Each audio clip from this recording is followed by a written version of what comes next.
Penyakit yang dihidapi boleh sembuh dengan hanya menepuk-nepuk pada bahagian yang sakit. Pelik tapi benar. Inilah kelebihan yang dimiliki seorang perawat yang menggunakan kaedah Islam berteraskan Al-Quran ketika melakukan rawatan terhadap pesakitnya. Pesakit yang telah bertahun-tahun dihidapi penyakit dapat sembuh dengan izin Allah selepas melakukan rawatan. Datuk Seri Baharudin Abu merupakan pengasas Pusat Rawatan dan Penjagaan Al-Kalam ini. Pusat rawatan yang baru sahaja dibuka sejak Jun tahun lalu menjalankan rawatan terhadap pesakit secara percuma. Pusat rawatan ini turut menempatkan pesakit yang kurang berkemampuan, terdiri daripada golongan asnaf, untuk tinggal secara percuma sepanjang proses rawatan dilakukan. Seorang pesakit, Rokiah Yupi berusia 67 tahun yang lumpuh hampir 7 tahun menjalani rawatan kali pertama setelah mendapat maklumat dari rakannya yang menjalani rawatan di sini. Difahamkan, pesakit telah pun menjalani rawatan secara tradisional di beberapa pusat rawatan lain selain melakukan rawatan di hospital. Setelah melakukan rawatan hampir 10 minit, pesakit mula menunjukkan tanda positif. Apabila boleh menggerakkan tangannya dan 10 minit berselang, pesakit mula berjalan walaupun sukar. Itu pertama sekali kita kena yakinlah kita sebagai orang Islam tiada ubat yang tak boleh kita cari sebab kita seorang yang beragama Islam, jadi kita perubatan Islam tu sudah ada di dalam Al-Quran tu sendiri, jadi kita tak ada masalah lah. Jadi kita kena yakin, yang penting kita kena yakin.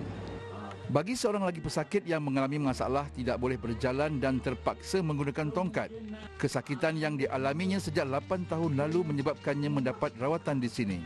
Dengan kaedah yang sama, perawat menepuk-nepuk pada bahagian yang sakit dan pesakit kemudiannya boleh kembali berjalan tanpa menggunakan tongkat. Siapa-siapa yang nakkan perubahan pada diri, cubalah cara rawatan alternatif ni selain daripada hospital. Kita boleh campurlah untuk kesihatan kita.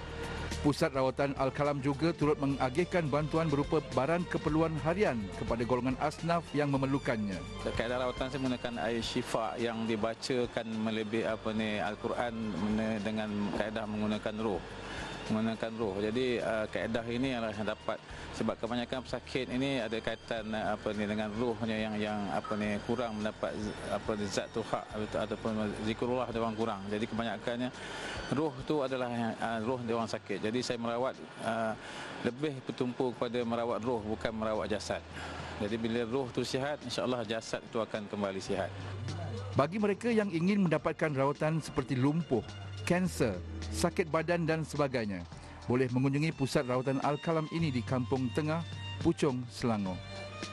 Pelik tapi benar. Kelebihan yang dimiliki oleh Datuk Seri Baharudin Abu, seorang perawat yang merawat pesakit hanya dengan menepuk-nepuk bahagian pesakit yang sakit, langsung tidak masuk akal. Namun kelebihan yang diberikan oleh Allah Subhanahu Wa Taala kepada beliau menyebabkan beliau kini dikunjungi oleh masyarakat setempat. Selain daripada sakit yang disebabkan oleh kematian, pesakit akan pulang dengan senyuman apabila rawatan yang diberikan dapat memulihkan kesakitan beliau. Walau ada setengah daripada mereka yang telah bertahun-tahun mengidap pesakit tersebut. Sansari Berita TV9.